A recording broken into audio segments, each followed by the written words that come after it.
బీందార్పల్లి మండల్ కాంగ్రెస్ అధ్యక్షుడిని నేను.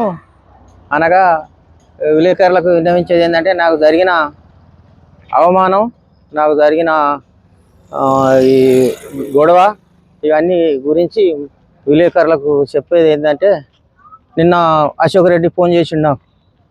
ఇట్లా వెంకటరమణ రెడ్డి వస్తాడు, ఈనగాల వెంకటరమణ రెడ్డి ప్రెస్ అది మన గుళ్ళకు 8:30కే మరి అందరు రావాలంటే, నేను అందరికి ప్రెస్ వాట్సాప్ పెట్టినా. వాట్సాప్ పెట్టి అందరూ సంధించరు, వస్తాం అన్నారు, వచ్చిర్రు. నేనే మొదలు పోయినా. ఆయన వచ్చేవరకే ఆడున్నా.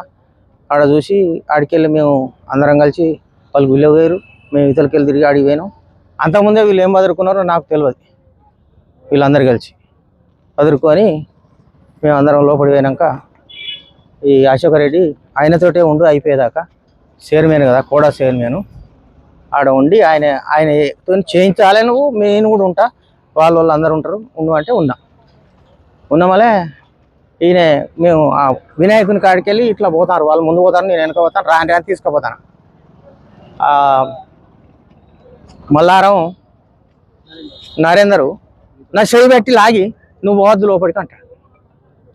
ఫస్ట్ ముచ్చటి ఆగితే ఎందుకు పోవద్దని నేను, నువ్వు పోవద్దు నువ్వు అసలు లోపల పోవద్దు అన్నాడు. తలకాయకటే తిరుగుతుందా నీకేమన్నా?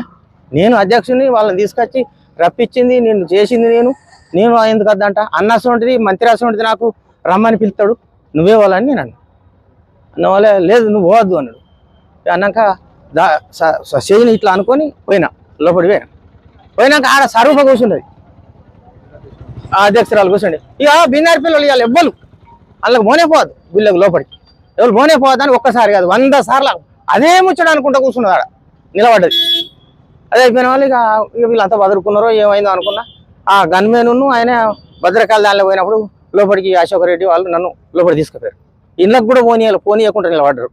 ఈ దేవుని దగ్గర నిలబడి వీళ్ళు సైరలు చేసుకుంటారు. ఆయన ఆధార్ రవి ఉన్నాడు, 10 మంది ఉన్నారు, వాళ్ళకి ఇట్లా సైరలు చేస్తారు, ఇట్లా అంటారు. నేను చూసినప్పుడల్లా మళ్ళీ ఊకుంటారు.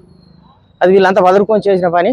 వాడు మళ్ళీ ఇది మనసులో పెట్టుకొని గుళ్ళకి వెళ్ళి ఈతలకి వచ్చినాం, భద్రకాళ దానిలోకి వెళ్ళి వచ్చినాక వాళ్ళెమ్మడే నన్ను రమ్మంటే నేను పోతాను. వెంకటరమణ రెడ్డి వాళ్ళ భార్య, వాళ్ళ అల్లుడు, వాళ్ళ బిడ్డ పోతా అంటే నేను పోయిన వాళ్ళే వాళ్ళని కూర్చుండబెట్టి రాయగారులు కూర్చుండబెట్టి కడకు నేను కూర్చున్న వాళ్ళే.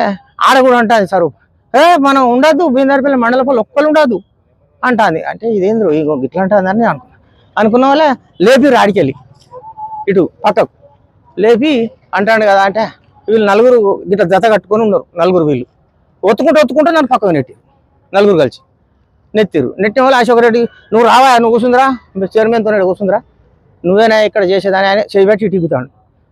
ఈయన ఈ చేయి అందుకొని నరేందర్ అటిప్పుతాడు నన్ను పోకుంటా. ఈకుతే నేను గట్టిగా ఇట్లా అన్నా, ఒకసారి రాలే, మళ్ళీ ఒకసారికి ఇట్లా అన్న వాళ్ళు ఇచ్చిపెట్టిన వాళ్ళ నేను పోతానా, ఈ మెడ అందుకున్నాడు.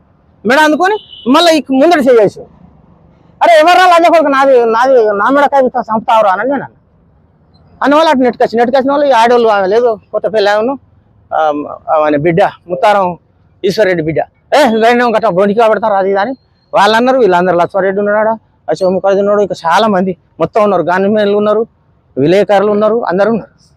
ఉన్న వాళ్ళే ఇక నేను ఇలా రావడానికి కొట్టడానికే అది బట్టి ఇట్లా కొడతాడు దాని మీదకి వెళ్ళి ఆ పిల్లర్కు, దేవుని పిల్లర్కు ఉరికొస్తాడు, ఆగబడతాడు. అరే ఏం తప్పు చేసి నీ భూమి దున్నుకున్నా, నీకు ఏం చేసిన నేను అంటే నువ్వు వద్దురా, నువ్వు వద్దురా అంటాడు. అరే నేను ఏంటిది, నువ్వు ఇచ్చింది ఏంది, నేను తీసుకున్నది ఏంది?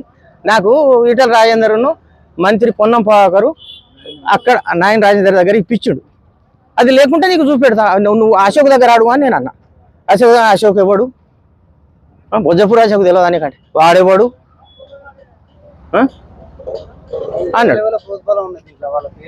చెప్తా పేర్లు చెప్తా కానీ ఇప్పుడు అయినాక ఇవన్నీ అయినాక ఈతలకి వచ్చినాక కొట్టడానికి ఉరికత్తా అంటే ఆగబడతాను. ఎవరిని కూర్చోవరా, నన్ను కొట్టడానికి, నాయే కూర్చోవా, నావో కూర్చోవరా అని ఇక నేను మాటలు కొద్దిగా మాట్లాడినాక ఈయన మన సత్యరెడ్డి మల్లారపై అన్నాడు కదా, గవంతనంత వాడు పిచ్చోడు అని అడు తీసుకుపోయినా ఊకుంటలేడు, మళ్ళీ ఉరికొస్తాడు కొడతానని.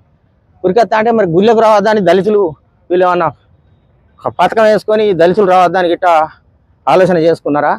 మరి దళితులకు అన్యాయం జరిగితే ఇవాళ పట్టించుకోరు అని అనుకుంటారు, కానీ అందరూ పట్టించుకుంటారు. మంచి వాళ్ళకు మంచిగానే చేస్తారు, చెడ్డోనికి చెడ్డగా చేస్తారు. తప్పు చేసినోని తప్పు విమర్శిస్తారు. ఏం తప్పు చేయనోని నేను 45 ఏళ్ళ బట్టి చింగపూర్ రాజేశ్వరరావు ఎమ్మెల్యే గెలిచిన అప్పుడు నేను కార్యకర్తను. అది అయినాక వెంకటరావు దొరతోని 10 ఏళ్ళు కాంగ్రెస్ కార్యకర్తను. వాళ్ళు చెప్పిన పనులు చేసేది, ఏదైనా ఎలక్షన్లు అప్పుడు తిరిగేది, మెటీరియల్ ఇస్తే గోడలకు అతికేసేది, అవి బ్యానర్లు కట్టేది. తీసుకుపోయినా పార్టీ దొరికితే నేను రేపు వచ్చినాక మాట్లాడతా అన్న. అయితే మేము అప్పటికే కేసు పెట్టినాం, 2 పెట్టినాం. పెట్టి ఇది మళ్ళీ నేను వెనక పోయినట్టు అని ఇప్పుడు మీకు చెప్తానా. అట్లా ఎవరి ఎందుకు పెడతా, నన్ను పట్టినోనికే పెట్టినా. మన మల్లారం నరేందర్ ఆయన మీద పెట్టినా. ఎవరి బోతు బలం ఆయన చెప్పుకోడా, వాళ్ళు విసారియారా? నాకేం లేదు అని, నాకు ఈ దళితులకు ఏం జరిగిందో, ఈ దళితుల అన్యాయం గుళ్ళకు రావద్దు అనేది ఎక్కడ లేదు. మరి వీళ్ళు ఎందుకు ఏం పథకం వేసి నన్ను ఆగబట్టిరో దీనికి పరిష్కారం పోలీసు వాళ్ళే చేస్తారు, మంత్రి చేస్తాడు. అట్లా ఇంకా తెలియలేదు. రమణ ఉన్నాడు, సత్యాన్ ఉన్నాడు, ఇంకా వాళ్ళ అక్కుశీన్ ఉన్నాడు. వీళ్ళందరి ముందటే అరే నువ్వు ఏంది రైడా, నువ్వు ఏంటిది రైడా అని అన్నాడు ఒకడు టీ హోటల్లో. ఇది 4 రోజుల కింద ముచ్చట. ఏమో న్యాయపడి పడుతున్నావు మొన్న నుంచి, నువ్వు ఏంది నీకు ఎవడు చెప్పాడు అని కూడా అన్నా. అంటే నాకు ఎవడు చెప్పాలా, నేను నాకు తెలియదా అని ఇట్లా కూడా అన్నాడు. అన్నాక ఈ ముచ్చట ఇది ఎందుకు అన్నాడు అని ఆలోచనకు అప్పుడు వచ్చింది నాకు. ఇక్కడ పంచాయతీ పెట్టుకునేది దీనికోసం వీళ్ళు చేస్తారా అనే ఆలోచనకు అప్పుడు వచ్చింది నాకు. అట్లా ఈడ కూడా తెచ్చిండు, ఈడ కూడా ఇక్కడ ఈ టీ టాప్ కాడ కూడా తెచ్చిండు. 4 రోజుల బట్టి పడతాడు న్యాయపడి.